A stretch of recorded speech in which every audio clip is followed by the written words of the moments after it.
Well, welcome everyone to the birth patterns topic inside of the Reconnected community. We are so grateful today to have again with us Jane Hardwicke Collings. I feel a bit teary just saying it. Um, what Jane is described as a revolutionary, an agent of the goddess, a grandmother, and she's also the founder of the School of Shamanic Womancraft. And we are so blessed to have her come and share with us today on the topic of birth patterns or birth imprints. And, we've been talking a lot about the way that during breath work, we have this opportunity to revisit or re-experience or get clear on our own personal conception or birth patterns. And this is kind of this journey of making what is unconscious and held within our psyche and body, mind, spirit more conscious so that we can live from that place. And I'm so curious, Jane, I came to birth patterns through breath work, but I know you have perhaps a different angle, have come to this from a different angle. And I'm wondering how you first became aware of birth patterns or imprints. Yeah, well, actually a long time ago, and from my teacher, Janine Pavati Baker. So back in like the early 90s, end of 1989, that kind of time. And so that I was doing her correspondence course. So this is before internet, before emails.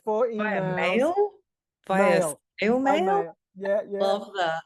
Yeah. So it's a correspondence course, and you got all these papers, and then you reply and send. Write and send back, or probably type, maybe. Yeah. And then she would send it back all with comments on it. And it was a big thing about the envelope she decorated so beautifully. So basically, it was her course called Hygeia, the School of Womancraft. Yes. So you'll hear all the similar words woven through my work: Hygeia Health, School of Shamanic Womancraft. And so it was part of her body of work or her awareness.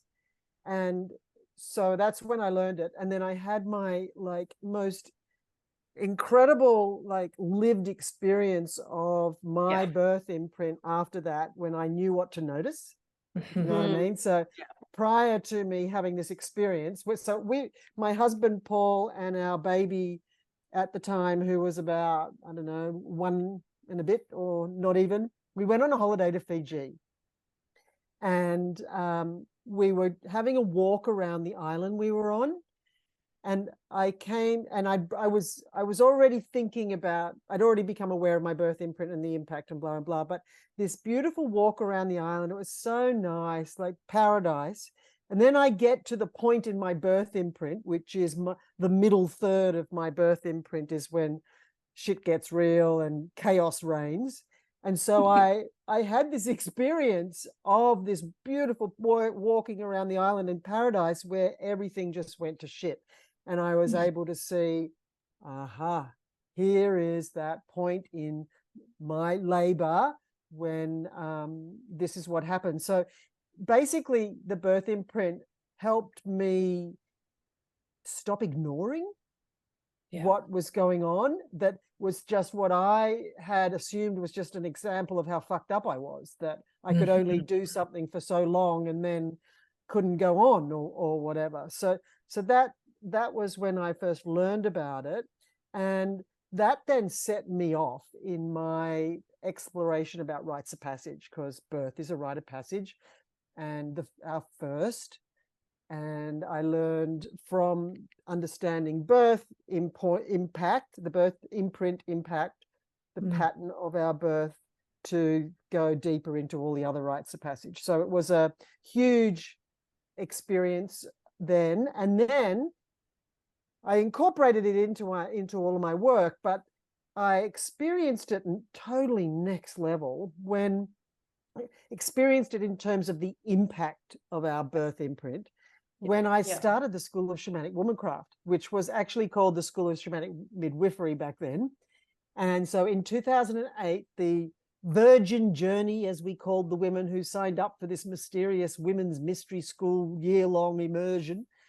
And at the opening gathering, we were making drums. They were making a frame drum. And we're sitting down on the ground in the back here at my place, in the paddock, in the bush, making drums. And then everything went chaotic. And what we all realized, without even knowing to realize it, was everybody was playing out their birth imprint in their birthing of the drum. Yeah. And so the drum taught me how we birth things. So we don't necessarily give birth how we were born, but it's a pattern that impacts everything we do, especially anything with a process, a beginning, middle, and end. And when we birth things, so in the creative act, I think that's the place where most people can connect most easily with their birth imprint, is when they make something. So I've since done all kinds of things of weaving craft into workshops so people can experience their birth imprint. So, it was such a on the job teaching to see that how it played out. And I learned so much more about birth imprints and everything as I went on, obviously. And one of the key things that I learned was from Michel Odent. And if nobody knows who Michel Odent is, they need to. He's a very old man. He's in his 90s. He's a champion of home birth and midwifery care. He's a French spoke a lot about the water birth, didn't he? That's right. He bought it. Yeah, he had a birth center in Pithiviers in France back in the when was it? 80s. And water birth, and also breech births were another one, of vaginal breech birth. But one of the things that he's just such a well of information, but part of the birth imprint, as I'm sure we'll get into, it's not just about the moment the baby comes out. It includes from conception to, and so the conception, pregnancy, birth, and the postnatal time. So one of the most what he said is it was addressing one of the most common, I guess, interventions that happen at birth and cause trauma, is the separation of the mother and the baby after the baby's born. And he said that the most patriarchal cultures in the world have, since the beginning of the patriarchy, separated mothers and babies at birth, because and then what happens with that is that the baby is hardwired. We were all hardwired to expect, once we were born, that our mother would look after us. It would be, skin to skin is not something we've made up. It's what animals do, and what babies are hardwired to expect is going to happen. And they'll be with their mother. You can even see that with the birth crawl, how they crawl to the nipple. Exactly. The whole system is set up to work. And so baby's expecting that from evolutionary history that's in our cells. And when that doesn't happen, so if the baby is taken away from the mother, then the baby, who is not a blob, who is a sentient being, knows their mother is not with them, and therefore they know that they are in danger.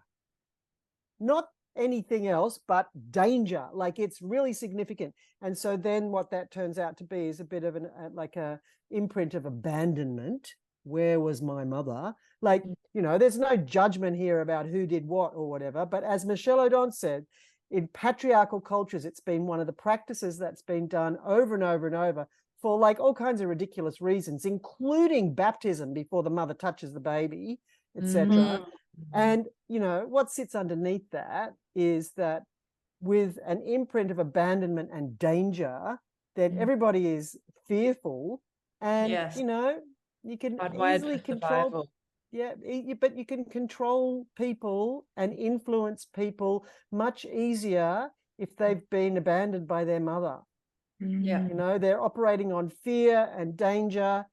And so, the patriarchy comes in and, does what it does. And imprinting on authority as well. I had in my rebirth, my experience, I was a quick birth, 2 hours. And so I do find that I get that real pace when I'm completing something, and I'm 2-hour birth, get it out now. And the thing that I picked up in my rebirthing was I struggled with addiction for a large part of my teens and early adulthood.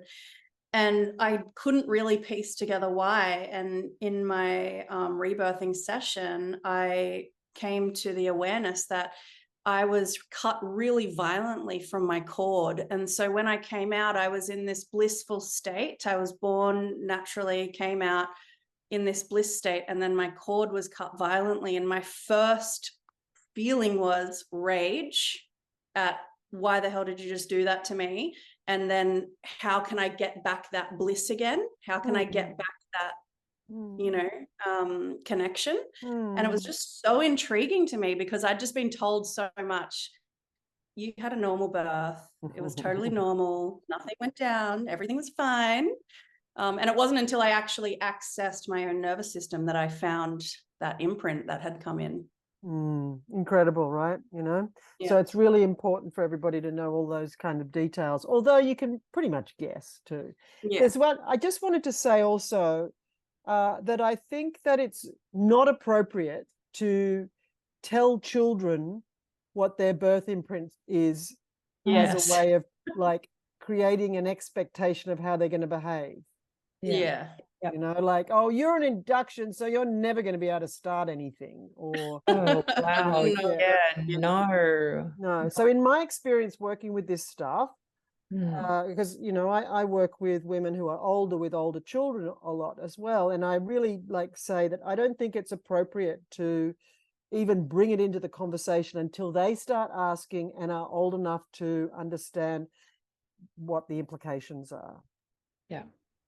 I'm so with you on that, Jane. I don't know if you know that I'm a play therapist. And so, you know, one of the things that is so beautiful is watching children express their birth pattern. And children seek resolve in a way that's very hard for adults to understand and come from. We think we need to intellectually input information into children all of the time, when in fact they are just like innately somatic, emotional, psychic, you know, and like attuned to the nervous system of their parents so completely, always seeking this resolve and completion with the patterns that haven't felt right, that don't resonate as aligning with what's whole and true for them. But they seek it in such different ways, like from their body, and the consciousness of a child. You know, a part of what we do at the Reconnected is helping parents to understand how to step into a conversation at a child's level, which is very different from what you're saying. And you know, the parent knowing the birth pattern, the parent telling children at an adult level what happened and what it means is like I feel it as being quite violent and very constrictive and imposing. And I completely agree with you. I'm so glad you said that. And would you agree with this? And I'm really curious.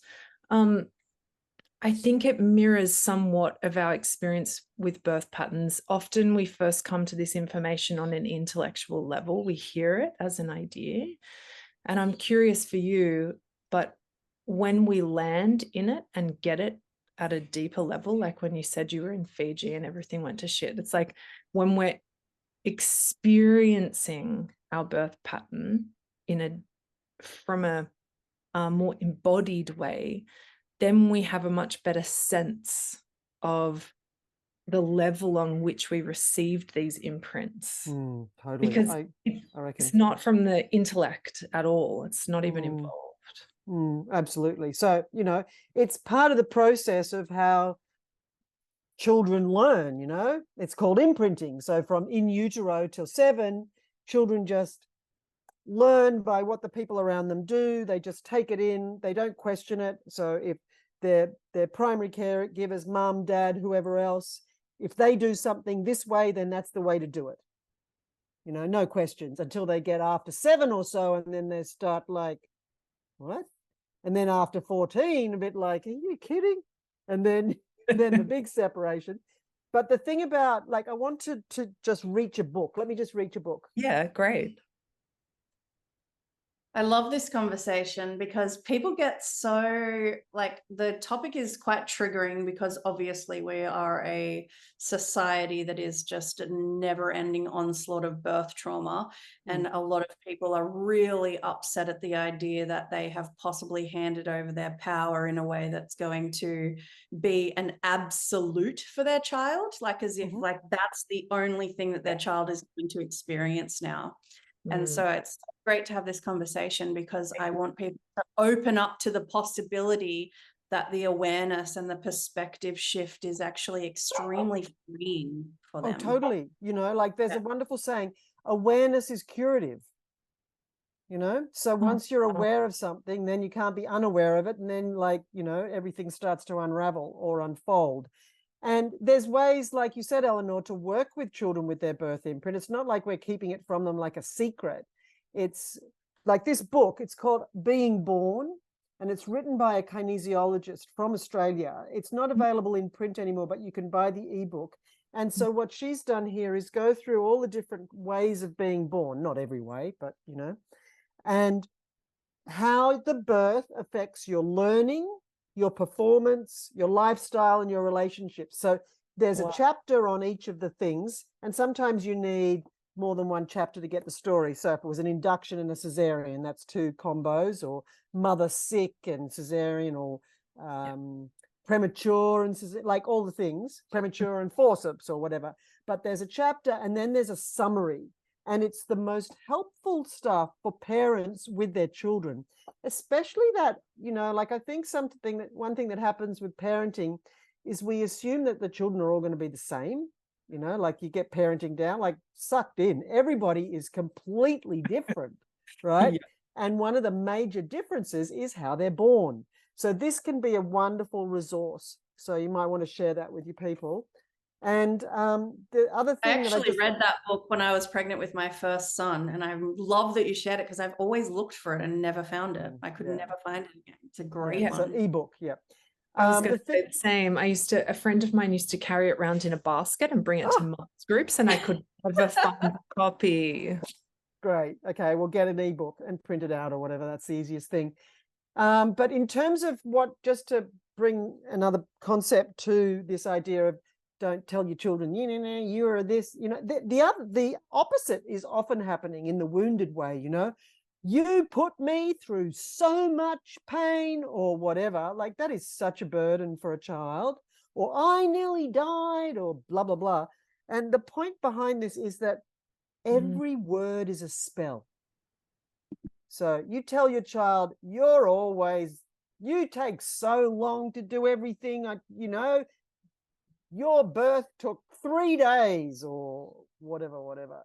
And, you know, I hear you, Emma, on the blaming and the shaming and the whatever, but, you know, part of this is like a wake up and take responsibility, to be fair. And I know that sounds harsh, but we've been birthing under the influence of the patriarchy to our peril for a long, long time. And we need to change it. You know, we need to, the mothers and the fathers, the people, you know, we've been trying to change this for so fucking long. It's so boring. I think this conversation is so potent now when we are being, you know, blasted with scenes of war and parents, women going through C-sections with no medication and babies being born in war zones. And it's like, if humanity had a wake-up call to how important birth is and what that actually means for an entire generation of people, I think people would be a lot more in the fight of trying to change things. Yeah, so, because the current story is it doesn't matter. Important. Yeah. No, it doesn't matter. It's just one day in your life. And exactly. As long as you get a healthy baby, as long as you're healthy baby, blah, blah, blah. And what healthy, you know, what does healthy mean? It actually just means alive in that process, because babies who go through so much stuff that end up alive may not be healthy. Yeah. You know, so yes, we have co-created the births of our children, but it's not about blame and shame. You know, it's not about someone's fault. Like my first birth was a cesarean after a home birth transfer. And yeah. And, you know, I was so upset about what I'd put my baby through, and oh, I've ruined his life and blah and blah.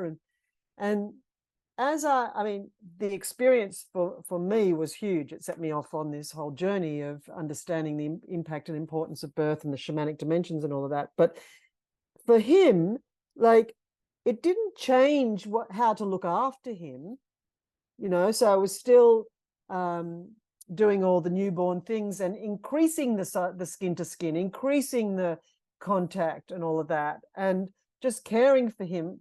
And because it's all about actually attachment styles. So you can have a, you know, interventionist birth and then really help with attachment by establishing as much as possible secure attachment, like by breastfeeding, skin to skin, baby wearing, co-sleeping, you know, all of that is going to help everybody, regardless of how they were born, especially those who had a big experience of being born. And also, like, we don't know, right? But obviously the birth is a dance between the mother and the baby. We don't really know what the person coming in's agenda is. Like, you know, you can have some ideas, you can have some insights, but, you know, you don't know. And I know absolutely that my birth experience made me who I am. And likewise for, you know, I'm sure you both have got to that point too. And it's kind of like the beginning of the story of who you are. And like rites of passage, one leads to the next. And what you can do when we look at our rites of passage, we can see what our life mission is, our life purpose, you know, what we're here to be with, deal with, and that. And, you know, humans need to understand how all this shit works, and it's kind of impossible, but we make up stories to help, right? So, you know, one story that I love is that a soul chooses their parents because that's the story they want to live, you know, and then that obviously includes whatever the birth is. So this whole conversation is not about blaming mothers for, you know, having handing their power over, as you said, Emma, and having an intervention at birth, and therefore, you know, creating a birth imprint for their baby that I don't know, wish they didn't, whatever.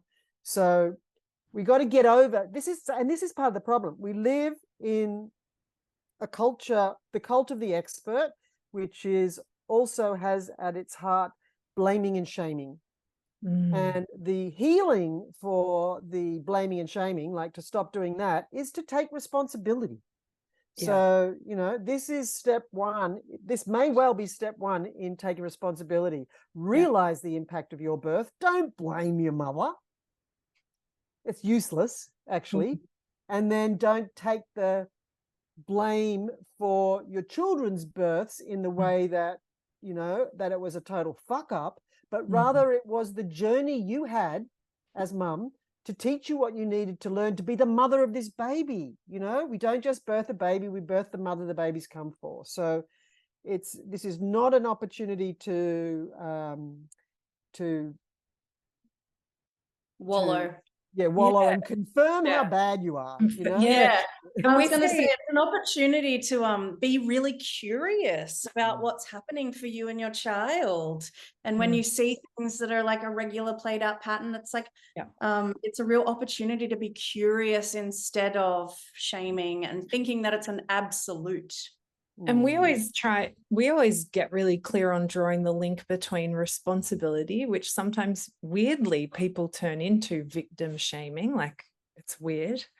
When it's actually, when we take responsibility, it's the area where we experience the most power. It's actually, we can't have the power without the responsibility. And the other area that I kept hearing as well was just validation. Like if we can just validate our experiences and we give ourselves the deep being with that we needed,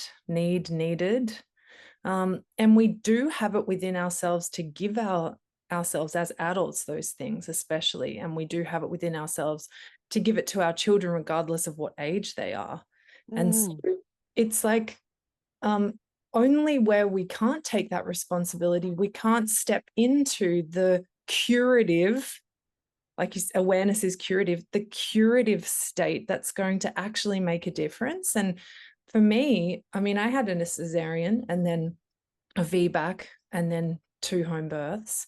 And I would not be the person I am without the entire experience that my cesarean and my first child catalyzed me into the path I'm on. But it's not until we travel all the way with that to where it needed to take me, like really in the depths, that I could authentically say, imagine life without that experience. I couldn't be more grateful. You know, it's totally valid that it sucks at first. And it's totally valid, the pain, the disconnect, the upset, the sense of failure, all of those things. But without journeying with the medicine of those things and letting it move me into the person that I am now, you know, it does require responsibility that feels radical, but it gives you power that's radical as well in our world. Totally, absolutely. People feel empowered. Yeah, and there's some, you know, there's some great little one-liners to help with this perspective, you know, like Joseph Campbell, the guy who has got lots of awesome things to say about archetypes and whatnot and how we're living archetypes. Where you stumble, there your treasure lay. You know, and gold is found in the darkest places. You know, most people know that whole, you know, dark night of the soul concept, and that's actually a cracking open. You know, what's that little one word that you flip around? Like the light is where the wound is where the light enters. Yeah. But I was going to say, I can't remember the word anyway. It might come to me probably at 3 a.m. tonight. You can text us. I will. But another thing that Janine taught me, which is actually the mandate of the goddess Hygeia, who's the goddess of health and healing, is that the wound reveals the cure. So that's an interesting thing to contemplate for everybody. You know, the wound reveals the cure. So good. I love having this conversation, and I'm so excited that people are open to it and wanting to listen more and having your wisdom. And I'm intrigued. How do you work with birth patterns in your work other than the drum? You do? Well, I do a lot, right? So the way I frame up our birth imprint, and also all our rites of passage, because the other one that usually doesn't happen, well, depends how old you are, but with much attention and care, is your menarche, or puberty for boys. And you're kind of just subjected to your parents again. So usually, as we've already talked about it, our menarche experience is usually what our mother had for her own, unless she's old enough or wise enough or young enough to get the idea that it might be better to heal it rather than continue the problem. So basically, that our birth imprint is not a curse. It's a pattern to come to understand and work with rather than be worked by. So that's here we go. So there it is. What's the pattern? And then to work with that, to figure out what the pattern is and what you would need. So I'll talk about that in a minute, but I just also wanted to say that I mentioned it already, but it's our first rite of passage, and one rite of passage leads to the next. So our birth imprint, our birth experience, will impact our puberty rite of passage, will impact our childbirth rites of passage, or birthing, whatever, which will impact our menopause, and I presume it impacts our death. And well, that's what they say. So I haven't had an experience of that, but we'll see. And that when we come to a rite of passage, as we said last time, we come to a fork in the road, right? So one way is the usual way, the same old way, the way it always happens to me or in my family. And that's often the wounded way, but you don't even realize that. The other fork is the healed way.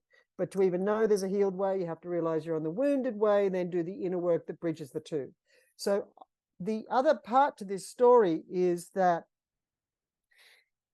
for our births, this is actually our mother's rite of passage into being a mother as well. So it's not just about us. So a big part to everybody's birth imprint is their red thread, their mother's story, because it's like, so this is how I work with it. I expand it out even further such that the red thread or mother line is like the ecosystem that we arrive into. And our mother's womb is the garden that we grow in. And her garden, her womb, therefore, you know, where we implant and grow, is impacted by all her previous pregnancies, if there are any. You know, sometimes you might be the first pregnancy, but, you know, often you're not. And there could be abortions in the story. There could be losses. There could be previous traumatic births. So her womb holds all those stories. It's like the garden, the soil holds the energy and the whatever from the story, the experience, previous garden, previous things that grew. So just use a really obvious example of previous birth trauma. So your sibling before you was a traumatic birth, or even just lots of miscarriages, right, before you. Mum is going to be concerned. Like, that experience is with her. So somebody who's had loss after loss after loss, and then you're the fourth pregnancy, she's not going to be cruising. She's not going to be thinking, oh, everything's going to be great. She's going to be like watching the calendar and thinking about every other time when she lost the baby and will this baby stick, you know, fear, basically. And so the baby's growing up in a fear state, and that changes it. That's what they grow up in. That affects our nervous system, et cetera, and our understanding and a lot more things that I'll come to. But the idea that of including the red thread is really key. And that within that is also that awareness that I love, that everybody already knows this now, about how when our grandmother was pregnant with our mother from 20 weeks gestation, we all developed in the ovary of our mother in the womb of our grandmother. Hey Jane, do you know Literally what? looking at Have my you seen daughter the Kardashians? I don't know if you've ever seen the Kardashians, but do you know that on the last episode of the Kardashians, they were talking about this? Seriously, I just thought you'd get a buzz out of just how, you know, mainstream it's going. And I was looking at my daughter yesterday and I was like, oh my goodness. I was just tracking it back in my mind and I was like, wow, you were in me and I was in my mom, and like, it's just, yeah, it's incredible, right?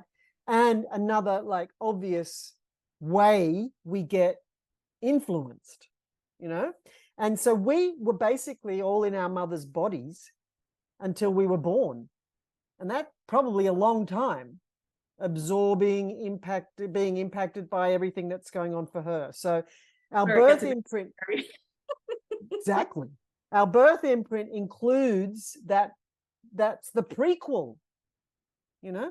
So we're not even, that there is not even a moment when there isn't influence from before, if you know what I mean. So it's not just, oh, I was a cesarean, so blah, blah, blah. It's much bigger than that, of course. So, so it's a pattern to come to figure out and then work with rather than be worked by. So, you know, my example of that walk around Fiji was me being worked by it, which was the story of my life. So my birth story, the main part that I focus on is that, so I was born in 1958 in Melbourne, actually. And back in the day when they were using this dreadful drug concoction called twilight sleep. And so the way they managed the mothers in the labor was that they wrapped them in bandages There's some Wow. horrible pictures about it now. Yeah. Because the way the drug worked in labor was that the women just didn't remember what happened.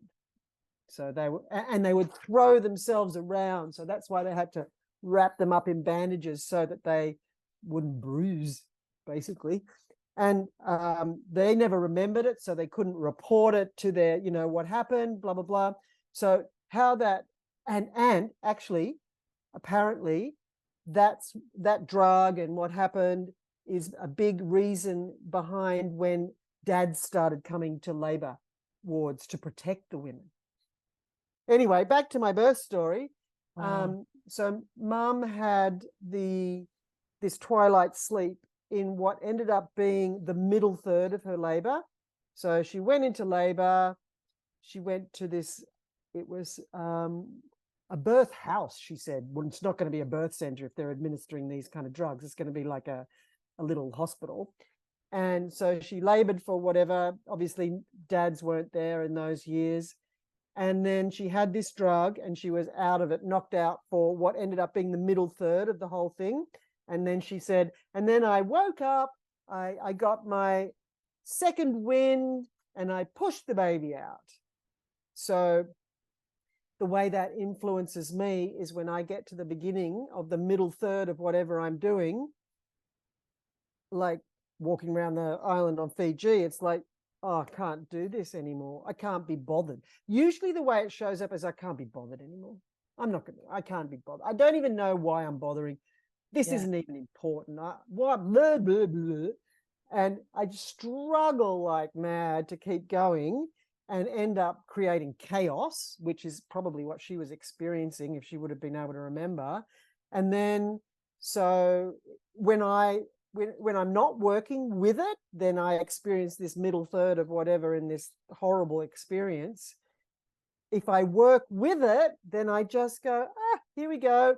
I'm at the beginning of the middle third of what I'm doing. So how I work with this is I walk away from what I'm doing. And this is the recommendation for drugged births. Mm-hmm. You leave whatever you're doing when the characteristic experience of drugged births is to get vague at the time in the process when the drugs happened for mum, because the drugs affect the baby. And so the idea is you leave whatever you're doing. So you're choosing to go away from it rather than to keep struggling, and then return when you're ready. And so for me, what that looks like is the rest of mum's story, and then I got my second wind back and I came back and pushed the baby out.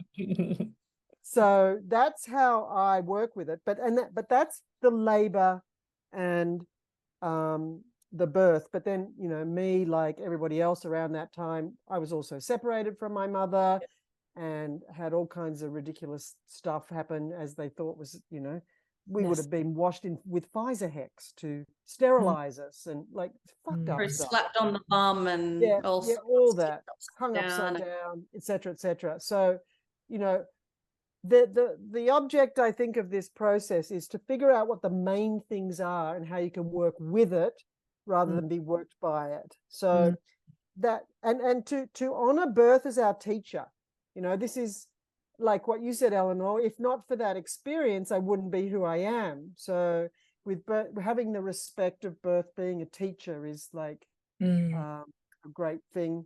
And the other ways that I work with it are with the drum making, as I said, but also with craft, which I briefly mentioned. So in my Shamanic Dimensions of Pregnancy workshop, where women are thinking about all this, how are you born and what's your birth imprint, we do some craft in it, because inevitably there's some women who have no idea how they were born, and there's others who've never even thought about that would impact them. And we all make like goddess eyes, those sticks with the weaving. I call them goddess eyes, probably called them God's eyes at school or something.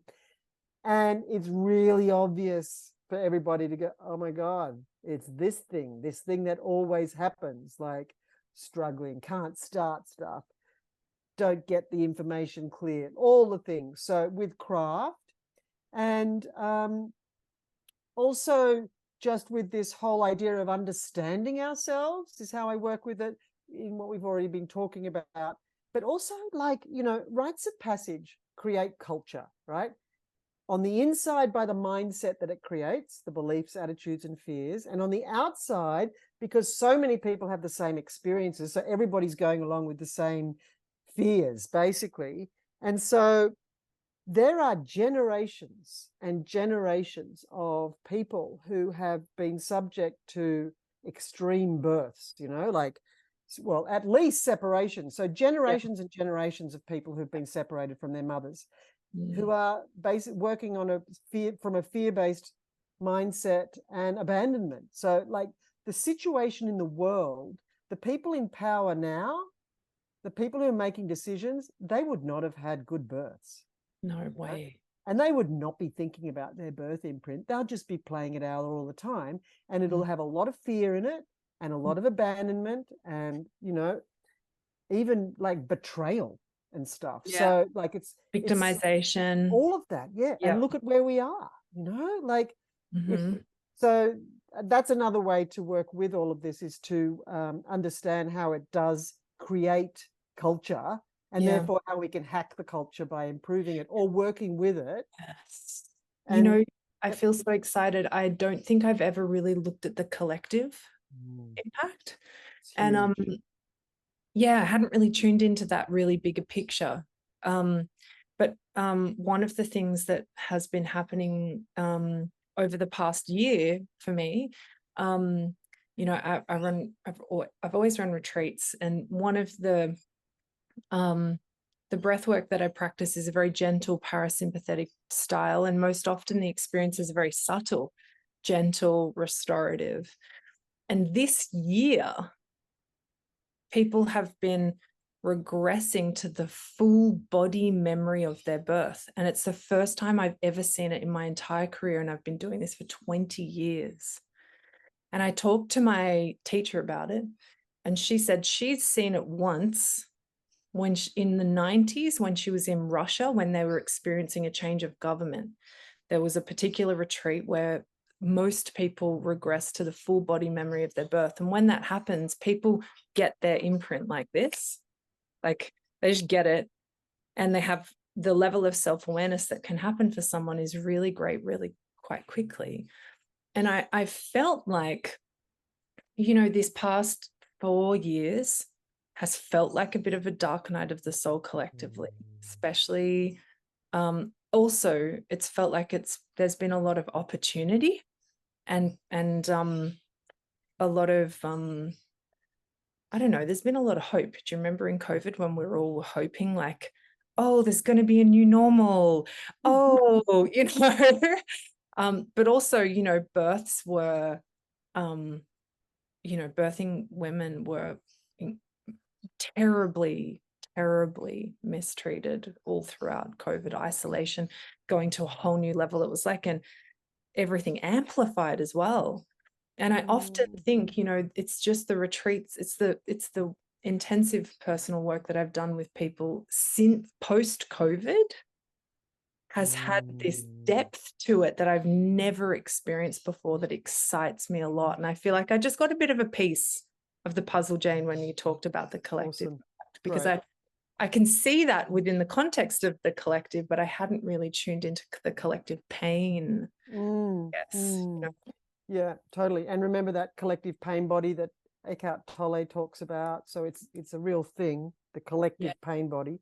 And, we will see in, let's say, I don't know, we'll see it sooner than that. We can probably already see it now. But when the babies who were born during COVID are old enough to be able to see who they are, what their mental health issues are, so to speak, there'll be heaps of sociopaths because everybody was wearing masks, right?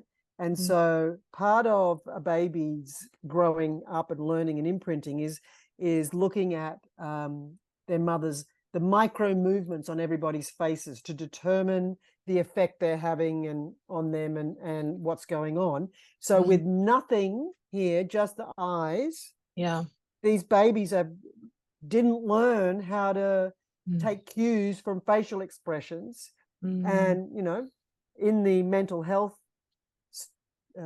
diagnoses of all the things on the spectrum of all the things that I think we're all on at some point, that there will be a whole group who are unable to read other people's emotions. And, you know, yeah, because their parents are not going to have the openness and curiosity at what's going on for them. Unless we really push this information to go mega mainstream, which is the help everybody. Yeah, Totally help great. everybody. You know, so other Some part, of the oh, sorry, go. I was just going to say other ways I work with it, which is in preparation for birth, because you know, a big part of preparing for giving birth is understanding your birth imprint so that you are aware of the pattern and you can work with it. Now, as I said earlier, you don't necessarily give birth how you were born, but there'll be a pattern that plays out all the time.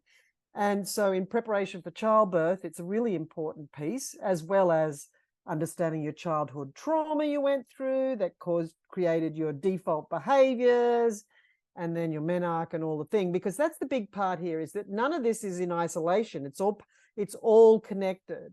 And also another place or way that I use birth imprints is in preparation or understanding menopause, because often in this day and age, menopause is sometimes the first time women wake up to what's going on. So it's like a mega catch up with all of that. And yeah, so that's how I work with it with other people.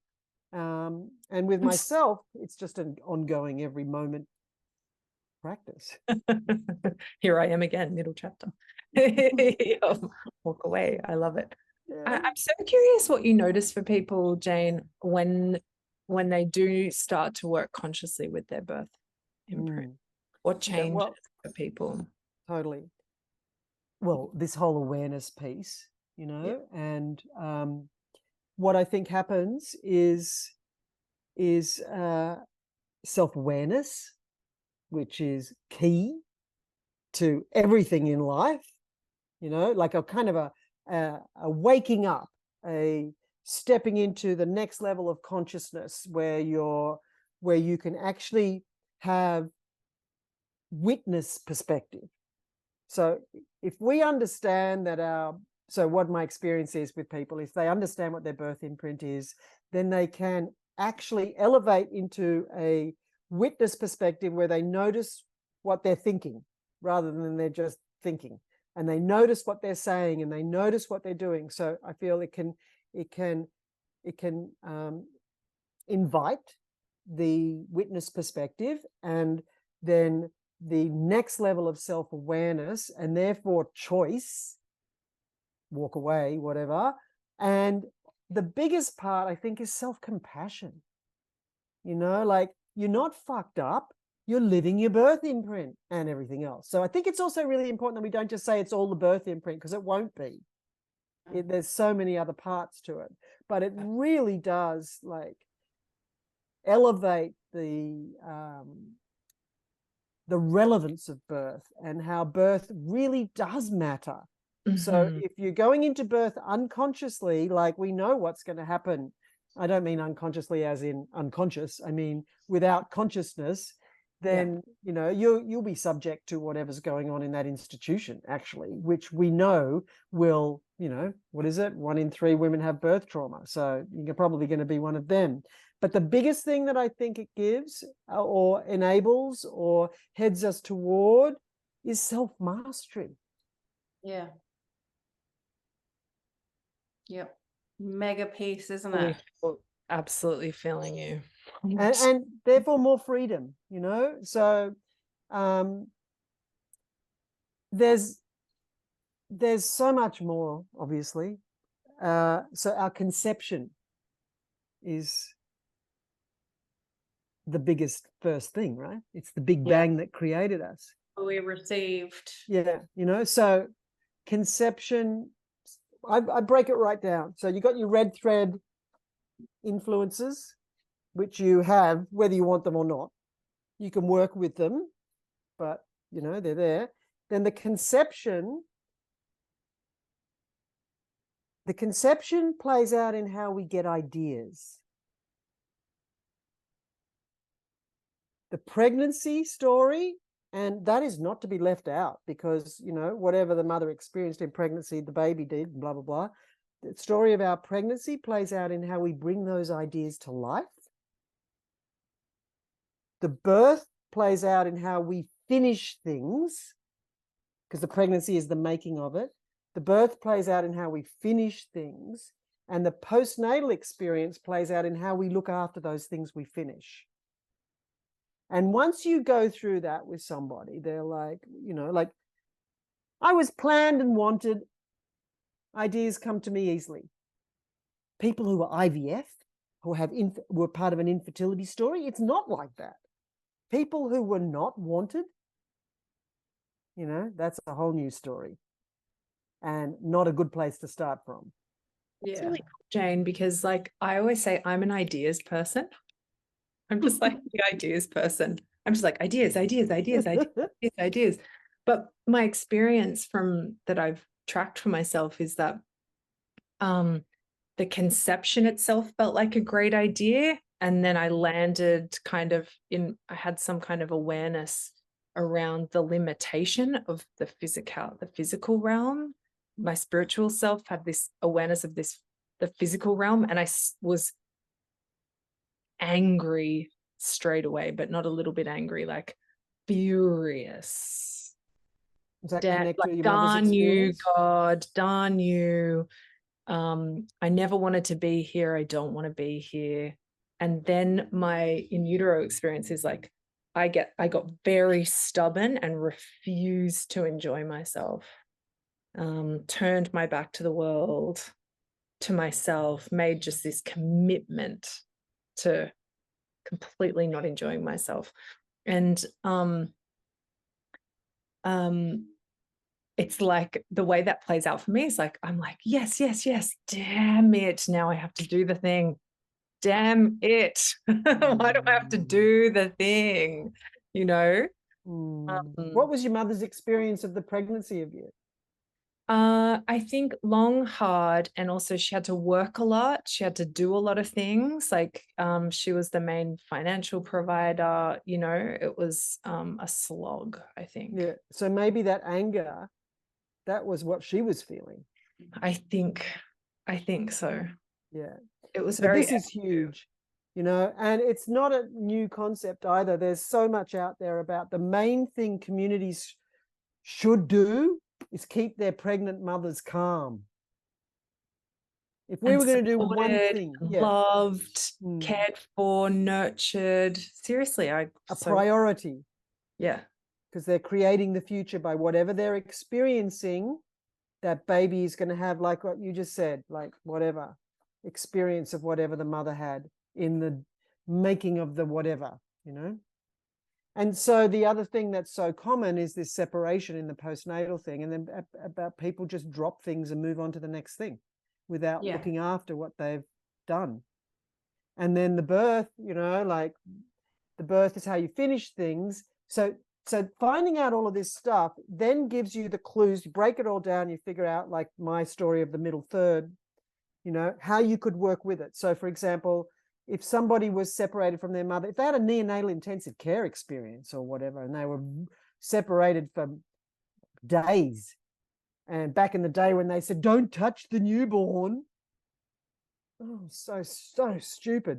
Anyway, like those people need a lot of tending after they finish things. They need encouragement, they need support, they need to be acknowledged and noticed. And, you know, in our culture, that's kind of a negative thing. So if that's your birth imprint, which it will be for so many, you know, it's really hard. Yeah. So I've been supporting my partner recently through a lot of breath work, and he is always someone who will set himself up to be the only person doing things. So like he'll put on these community events, and he 100% of the time he's the person sweeping the hall by himself because no one's stuck around. And for years I've just been like, if you're not going to work consciously with this, I have no compassion. So completely buying into the whole story. You know what I mean? Like do something with it, because, you know, that's what I'm into. And but recently he regressed to a point in his postnatal time where he was by himself in a crib, completely alone, decided he was unlovable and had to do it by himself. And the key bit, in total overwhelm. So I have to be overwhelmed. I have to do it by myself.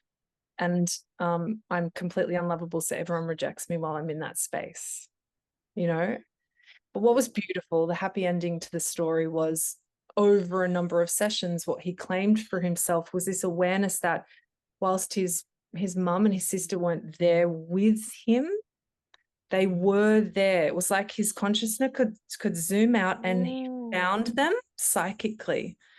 They were in another space. They were aware of him. Yeah. And he had a really beautiful rewrite of this. I am lovable. And with the overwhelm, it became, I know this pattern and I can be here for myself while I'm overwhelmed. And yeah, and we recently did a community event and he was doing all the things. And he told me he was so pumped because he had created a lot of support for himself for the first time. And he said there was this one moment where he started to feel like he started to mop the floor and he started to feel like no one's here because we were all doing other things. And then he said, and then in the next moment, everyone just arrived and it was all done in 5 minutes, you know?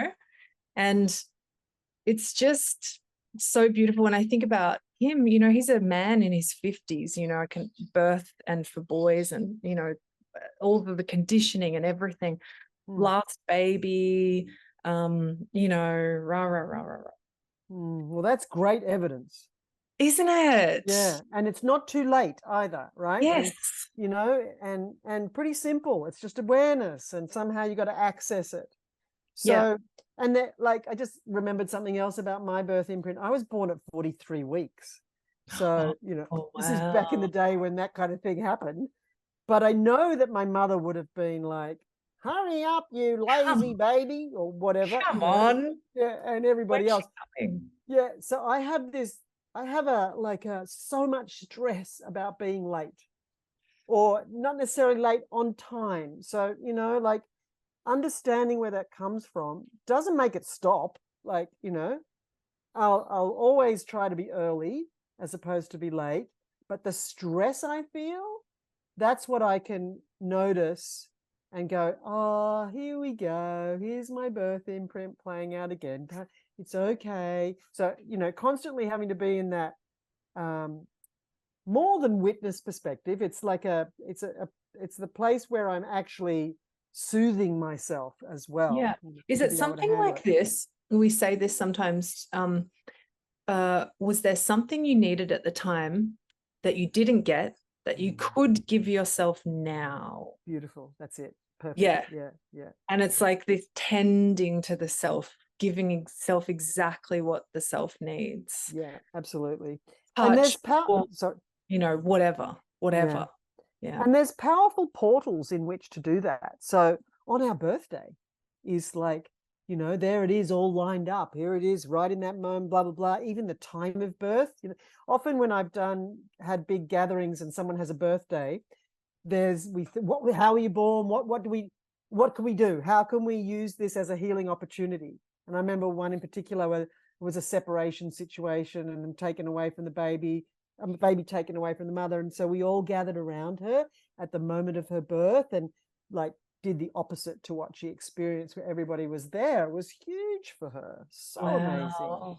So you've just popped me out of something actually, Jane, because my eldest daughter's birthday is coming up and it's a significant one for us because she's turning the age I was when she was born, and she was born on my 21st birthday and she's turning 21. Wow, perfect. Yeah. And it's a solstice. It's a super potent little moment. Oh, yeah. And interesting because the other day she said, I want you to come down. I want to spend it with you. And I've just realized that I went into hyper overdrive feeling like I need to do it for her. She's a cesarean. I need to do it for her. She needs me to do it. You know, she can't do it by herself. I need to be there. And actually, I'm going to rewire it and I'm going to actually only say to her, how do you want it to go this time? How do you want it to go? How do you want it to go? How do you want it to go? And I'll just be there for her. Awesome. Fantastic. Totally illuminated that pattern. Oh, good. It's so exciting what is available to these kids who have parents who have awareness. Like, I know. Yeah. yeah, it's so exciting what kids are going to be able to experience when their parents are just open and curious and open to doing things And differently. available. Yeah. And yeah. Jane, you said something that I find to be one of the most reassuring pieces of information that I've ever read, I think, hands down. It's Dr. Daniel Siegel, and he's done a lot of research into mindfulness and attachment and things. And some of his research pointed to the fact that if you are a reflective parent, if you think about why you do what you do, that's the top indicator of a secure attachment. And our children's brains change when we ourselves can be reflective about why we do what we do. And so what I get from that is it's totally absent from when you get everything exactly perfect and when you have everything exactly resolved, then you will have the it's like, no, it's just curiosity, reflection, awareness. It's not about getting it right.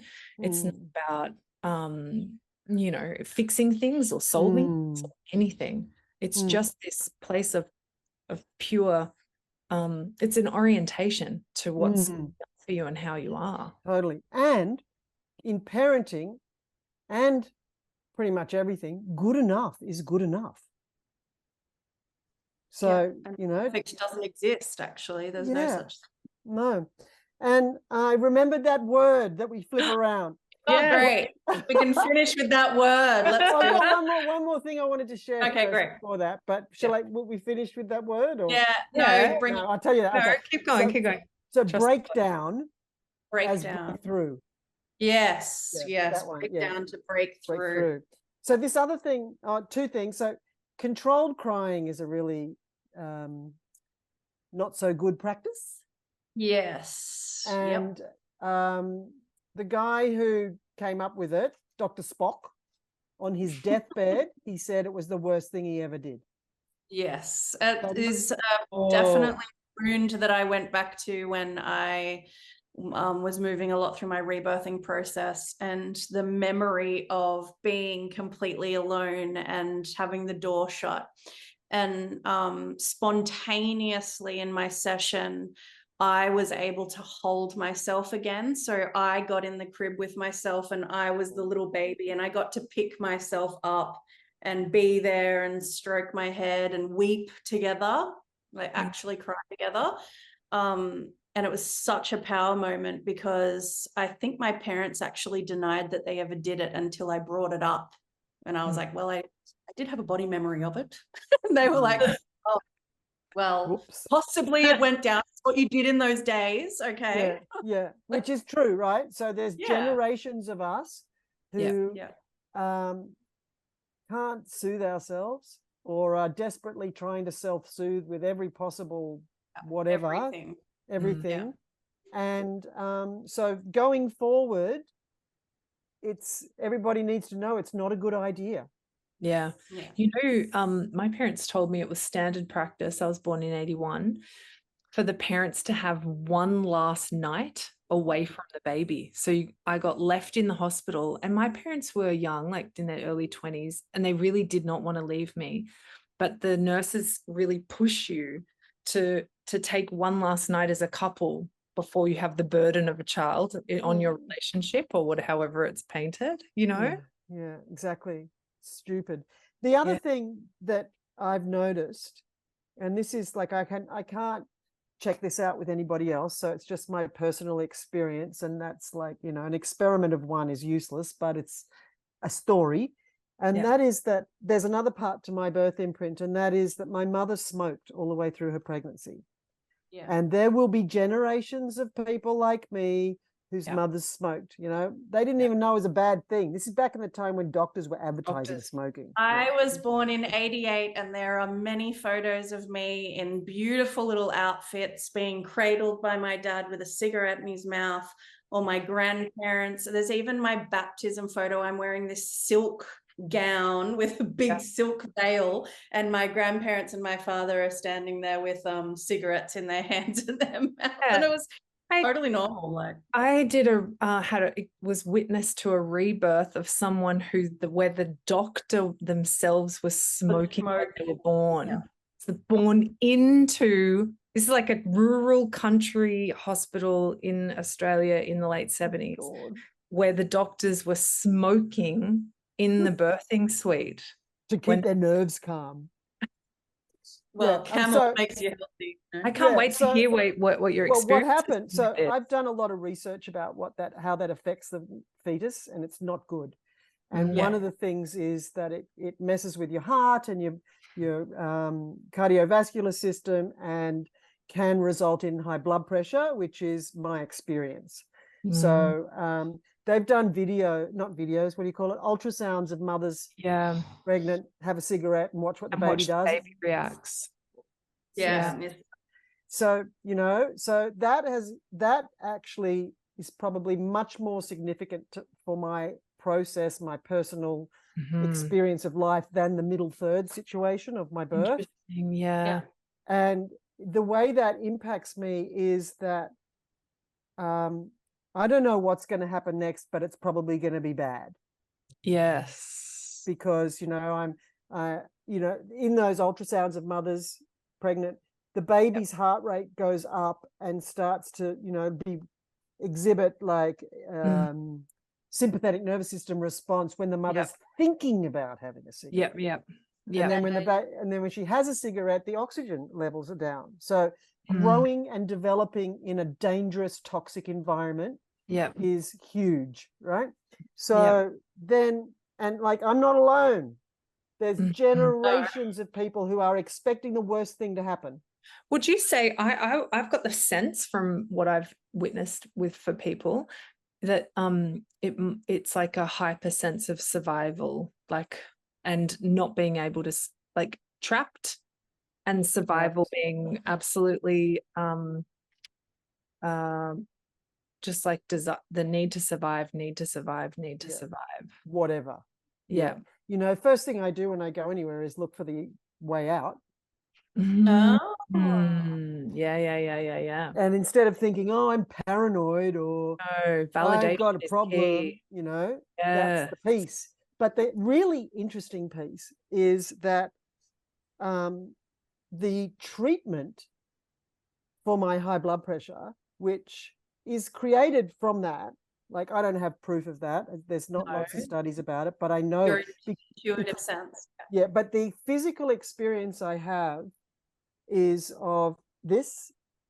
You do that makes that constricts your heart vessels, put your blood pressure up, So that's the way I grew, that's the way I developed. So with this, like this, and that makes high blood pressure. So the treatment for my blood pressure is my birth imprint, which is to basically be on, then off, on, off. So not just on, and then off, but lots of, first third on, middle third off, third on, next off. So that's pretty interesting. Yeah. And sometimes I think about it like this. So we got these impressions when we were in utero, and therefore we made a decision about life, something like, I can't survive here, or I have to be on, in order to survive, I have to be on guard. Life is dangerous. And it's something about I can't quite tune into it, but it's something like the environment is out to get me almost, I think, because I'm not safe. I'm not safe. Actually never been safe. Yes. Yeah. And this impending sense of it being all around and inescapable is what I'm imagining. Totally. Sometimes when we can identify that, we can almost flip how we would prefer to feel, like what the new decision might be. Could that possibly be resolved? Would obviously be, I'm safe. The forces around me are for me.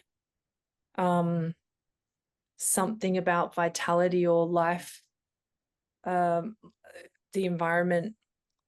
I just keep thinking it's for me. It's working for me, not against me. Not against me. Yeah. And intentionally just creating situations where, or noticing, hyper noticing when things are working for me as well as when in those other moments. Yeah, yeah. So that's like that's an example of bringing awareness to the pattern and how can I work with it rather than be worked by it. And what that looks like for me pretty much constantly is reassuring myself that everything will be all right. Yes. Yeah. And, you know, great setup for a home birth midwife. Ready for everything. Ready. There is nothing I love more than reflecting on birth patterns. I can't tell you how nourished I feel by this conversation. I'm so ready for this information to just be global, worldwide. You know, my prayer is this conversation is one day they look back, and one day soon they look back and think, wow, it was weird back then. Back then, no one else knew, you know, inform, you know, that it informs something. So I'm really grateful to be here with you, Jane, and so grateful that you had these awarenesses at a time when it was extremely rare. And I just want to acknowledge the light way you made for us all. Oh, thank you. Yeah. Well, thank you for this important conversation, and may everybody not make blame and shame, but recognize it's part of a continuum that they're part of, because what happened before them would be probably worse, and that we're all together working to remedy this for our children and our grandchildren and our great-grandchildren. So whoever's doing the work in that line, they're the heroes. Yeah. To Power. all the heroes at the Reconnected. Yay! I know everyone who's at the Reconnected is a hero of some sort, whether they are aware of it or not. Yeah, which is really exciting. Well, thank you both so much for changing the world. Thank you. Thank you.